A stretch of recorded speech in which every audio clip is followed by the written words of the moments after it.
راح يكون إن شاء الله أول متحدثين اليوم هو النائب السابق محمد الخليفة.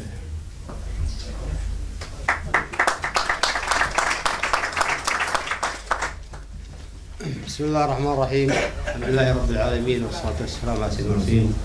السلام عليكم ورحمة الله وبركاته. ويسعدني أن أكون بينكم، ويسعدني أن أشكر صاحب الدعوة النائب رئيس الأمة أحمد سعدون على دعوته، كما أشكر نهج على إدارتها لهذه الندوة، وأشكر الحضور وتفاعلهم مع قضايانا وقضايا ومصير شعبنا الكويتي. إخوان، نمر اليوم بمرحلة حرجة من تاريخ الكويت الحديث، فكثيرا من مطبلين والمنافقين للسلطة يتهموننا دائما بالتأزيم، علما نحن ندافع عن حقوقنا ومكتسباتنا. والتأزيم دائما تشوفونه، اللي يتبع الحق يشوف التأزيم دائما من الحكومة. وأقرب تأزيم اللي نعيشه اليوم لا هو تعديل الدوائر، سواء تقليص أو زيادة العدد الدوائر أو تقليص حق الناخب بالأصوات. هذا تأزيم كبير، وله ردود أفعال وله نتائج نتمنى أن تمر بسلام.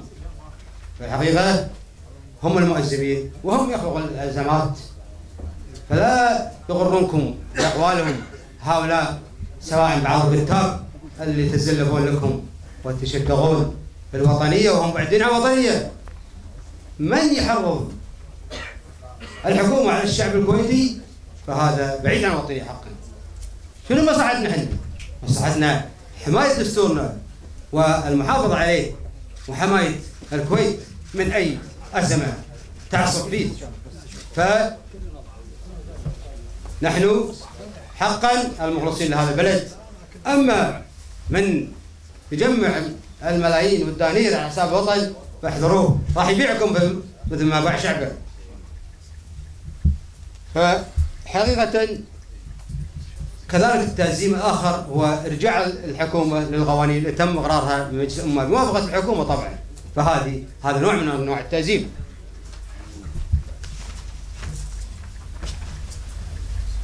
بما أن الشعب الكويتي مصدر السلطات، فنحن نطالب بإصلاحات للتأكيد على هذا الحق المطلق للشعب الكويتي. وأبتدي بأول حق، ألا وهو تشكيل حكومة برلمانية السيادة للأمة، تمارس الأمة صلاحياتها وإدارة البلد من خلال هذه الحكومة التي تشكل من أغلبية نيابية. كذلك العمل على استغلال القضاء وابعاده عن الشبهات والتأثيرات السياسية، وجعله يعمل بحيادية، وهذا مطلب، ونعتقد كثيرا من القضاة يشاركون بهذا الأمر. كذلك إقرار قانون الهيئات السياسية، ونتعجب من يعارض بعض من الكتل أو بعض من الجمعيات الموجودة في الكويت تعارض، وبعض من المواطنين يعارضون الهيئات السياسية، وهي والتي موجودة، هي موجودة بحسب أمر الواقع.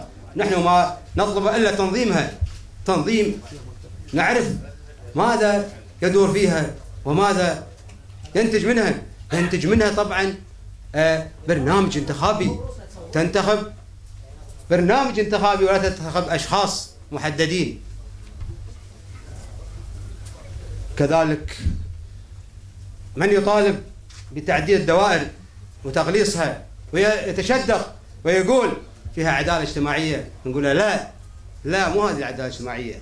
العدالة الاجتماعية بالدائرة الواحدة، الدائرة الواحدة هي اللي فيها عدالة اجتماعية حقا، وبالقوائم النسبية. قوائم نسبية تشرك الجميع أبناء الشعب الكويتي، وكذلك تكون فيها عدالة اجتماعية. يعني الحين 5 دوائر بتخليها صوتين، وين العداله؟ التفاوت موجود بين اعداد الناخبين. وين تشدقون وتدعون بالعداله؟ العداله ما هي الا دائره واحده. وحقيقه عندي هناك رساله الشعب الكويتي، أطالب وأتعهد له أنا وكثير من النواب بأن في حالة تعديل الدوائر فعليكم يا شعب الكويت مقاطعتها نهائيا، وعمل الاعتصامات السلمية باستمرار، ومنعهم من أن تغيب إرادة الأمة، وهذا تعدي على حق الأمة في هذه التعديلات التي عاد الطبطبائي المستشار القانوني أو الدستوري في الديوان الأميري في دراساته يعتبرها غير قانونية وليست مستحقة.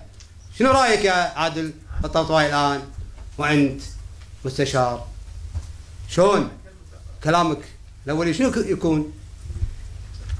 رسالة إلى أبناء الأسرة المحترمين، بعض منهم الذين ينتقدون عبد الله السالم ويلومون عبد الله السالم أن قلص صلاحياتهم ونفوذهم.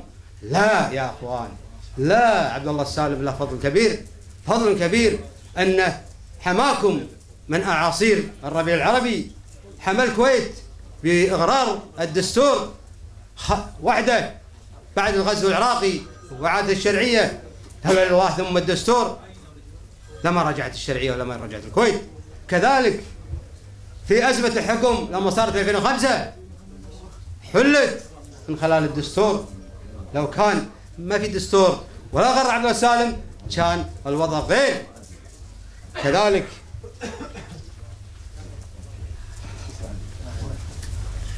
كذلك الربيع العربي والأعاصير الثورات العربية نحن بمنأى عنها وفي سلامة، وهذا حسب أقوال وتقارير استخبارات أجنبية وأخص منها البريطانية. كانت دولة الكويت هي الوحيدة التي لن تتأثر في الربيع العربي لوجود دستور ومجلس أمة ونظام حكم ديمقراطي.